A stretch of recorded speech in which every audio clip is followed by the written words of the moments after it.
Hello, everyone, and welcome to this week's sermon prep. This coming weekend, we're going to be celebrating the Solemnity of All Saints.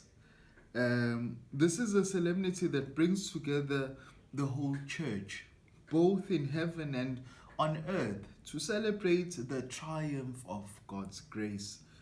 Since all of us are called to share in the very holiness of God, and to live holy lives while we are still here on earth. Our ancestors in faith, who have already completed their journey and now live and have lived holy lives, they now intercede on our behalf that one day we too may be united around the banquet that the Trinity prepares for all peoples of the world. God has, as much as we have different vocations and different calls, the church tells us that there's one call that we all share together, the universal call to holiness. Everyone is called to be holy, just as God Himself is holy. And so, for this weekend, the readings are as follows. Our first reading is from the book of Revelation, the Revelation to John, chapter 7, verses 2 to 9, and then verses 2 to 4, and then verses 9 to 14. Our responsorial psalm is Psalm 24, verses 1, 2, 3, 4, 5, and 6. And our second reading is from the first letter of St. John, chapter 3, verses 1 to 3. And our gospel reading is a gospel that will sound familiar because it's the same reading we had when we celebrated the commemoration of All Souls. It's the gospel according to Matthew chapter 5, verses 1 to 12a.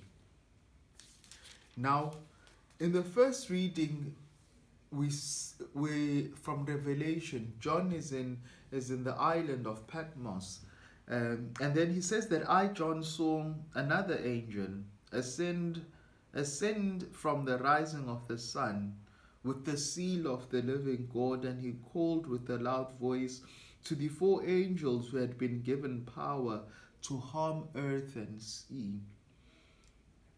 And this angel shouts out that do not harm the earth or the sea or the trees until we have sealed the servants of our God upon their forehead.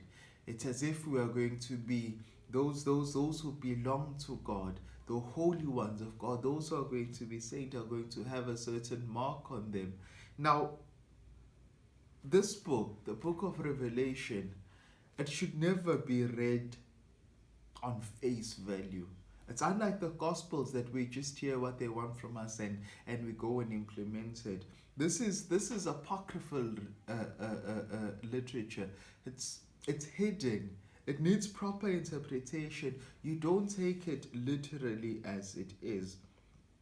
And he says, after this I looked, and behold, a great multitude, which no human being can count, from every nation, from all tribes and peoples and tongues.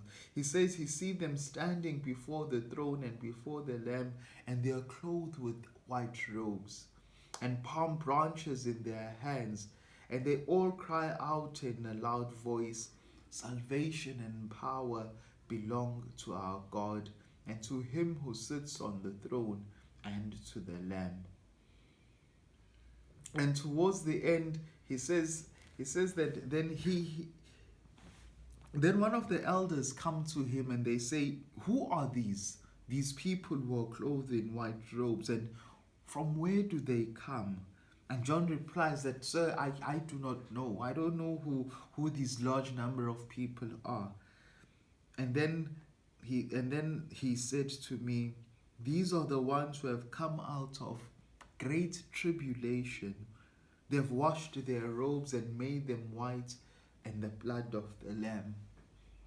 It's almost as if John here is telling us that suffering leads to salvation. Suffering leads to Christ. He says that great people, that great number of people that can't be, that is immeasurable. He says it's people who come from tribulation. But Christ has redeemed them. Christ has brought them back, and He has washed their robes white in the blood of the Lamb. The joy that you and I one day we hope to share. To live in the heavenly Jerusalem with God, with all our brothers and sisters from all walks of life. Because you see, the feast, the solemnity of all saints, it's not just the canonized saints of the world, of the church, but rather it's people who shared life with us. People who, by their holiness, made us a bit holy. People who brought us a bit closer to God. And mothers, fathers, grandfathers, grandmothers, all of those people who we saw here on earth living a saintly life, and we know that they now rejoice with God in heaven. All walks of life. John tells us that there's so many of them that no one can number them. And then the responsorial psalm, the response says, these are the people who seek your face, O Lord. And that's what sainthood is about. That while we're on earth, we are living our lives trying to seek the face of God, to see God who He is, and for Him to work in our lives. And then when we go to our second reading is from the first letter of St. John. Beloved, see what love the Father has given us, that we should be called children of God, and so we are. The reason why the world does not know us is that it did not know Him. And people struggle to get that. That if people have not accepted Christ, they're not going to accept us as Christians, with the message of Christ, living what Christ wants us to be. He says that we are God's children now, and it does not appear what we shall be. But we know, there's one thing that we are certain of, that when He appears, we shall be like Him. We shall see Him as He is. And I think that's one of the greatest longings that we have, especially when we think about heaven. Going there and seeing God as He is. Seeing our Lord as He is. Sitting and just beholding the beauty of His face. And that's what John says we are going to get at some point in our life if we are steadfast in our faith, and we are steadfast in holding on to God. And then our gospel reading from Matthew chapter 5, it's the Beatitudes. I'm sure we've heard about the Beatitudes. Blessed are the poor in spirit, for theirs is the kingdom of heaven. Blessed are those who mourn, for they shall be comforted. And we get all of those. The Beatitudes, some say it's the Beatitudes, the attitudes which we should live as exemplars of Christ. But it's also a kit, a survival kit that God gives us. That ever if you and I are going to survive this world, there's a way that we are meant to live. There's a certain way that we are meant to behave, that we are meant to be in order to be one with God.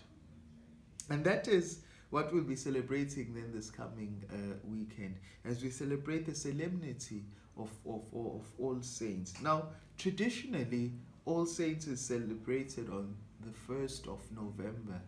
But because that's a weekday and most people can't come to Mass on that day, the Bishops' Conference have moved it then to the following weekend. That is why we'll be celebrating this feast this weekend. So, hope to see you there, online and in person. Have yourself a great weekend. Take care. Bye.